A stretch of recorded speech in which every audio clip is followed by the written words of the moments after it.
Hi, this is Ryan Donnelly, the Donnelly Group. Just wanted to go over a lot of young customers, a lot of people downsizing is the co-op and condo market. My basis is Central Nassau. However, we'll go to Queens, Brooklyn, and Suffolk County. But for the focus of this, we're just really going to talk about the Central Nassau areas. If you're a young buyer, or if you're looking to downsize in your home and you're considering doing an apartment, there's multiple questions you can ask. The simplest ones are co-op and condo.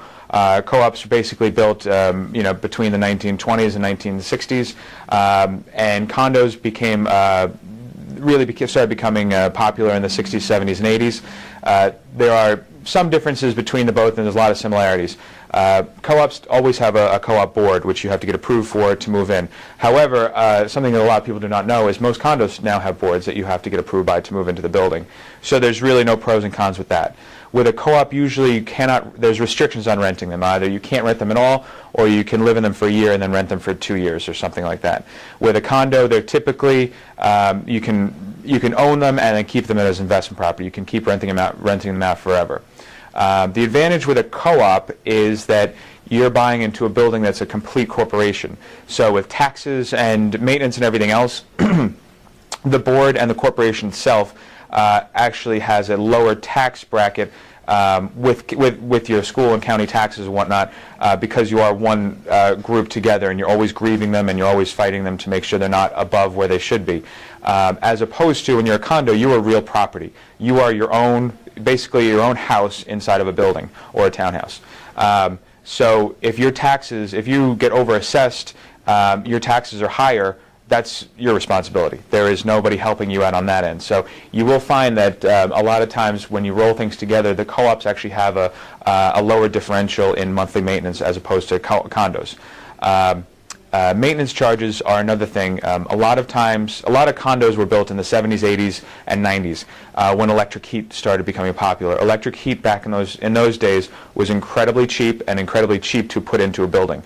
So if you're looking at buying a condo and you're just dead set on it, you have to realize that if it was built with just heat pumps or heat generators in the walls, you're looking at much higher expenses per month because you're not getting heat included. With a co-op, about 95% of the time, your maintenance includes your heat, your water, your taxes, maintenance on the building, your superintendent, and any insurances the building itself must have.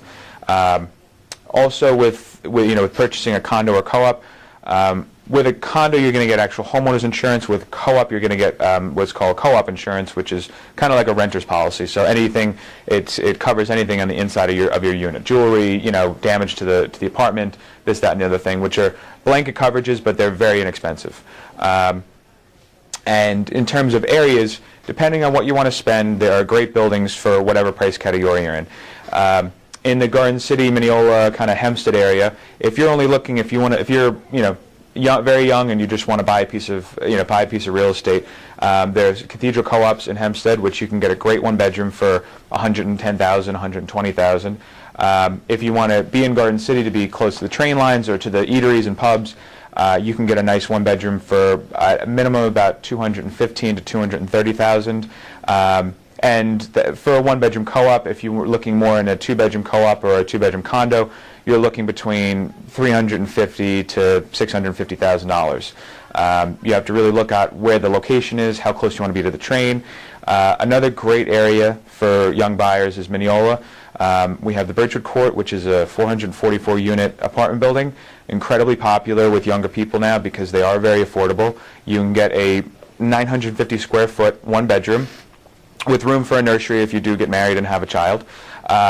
And they run anywhere from $170,000 to $190,000. You can get a studio for $110,000, and you can get a two-bedroom, two-bath, which is about 1,100 square feet for about $270,000. So, depending on what price point you want to be in, there are so many options. Beyond that, you do have the big co-op areas in Nassau County are Great Neck, Long Beach, Roslyn, Port Washington.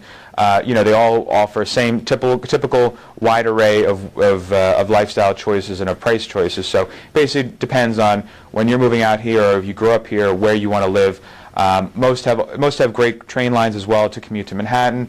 They're all connected to the bus lines as well. And again, it's just different kind of communities and different kind of lifestyles you want. Great Neck is very much, it's a beautiful, a little bit more urban than Garden City. But you do have a lot more choices of apartments you can buy. There's a whole wide range from $150 up to $1 million. Long Beach is a waterfront community, so it is a lifestyle community as well. The commute is a little bit longer because you're on the beach, but if you do want to wake up and have the ocean in front of you every day and you have $300,000 to spend, then that dream can be yours. So it just depends on what kind of lifestyle you want.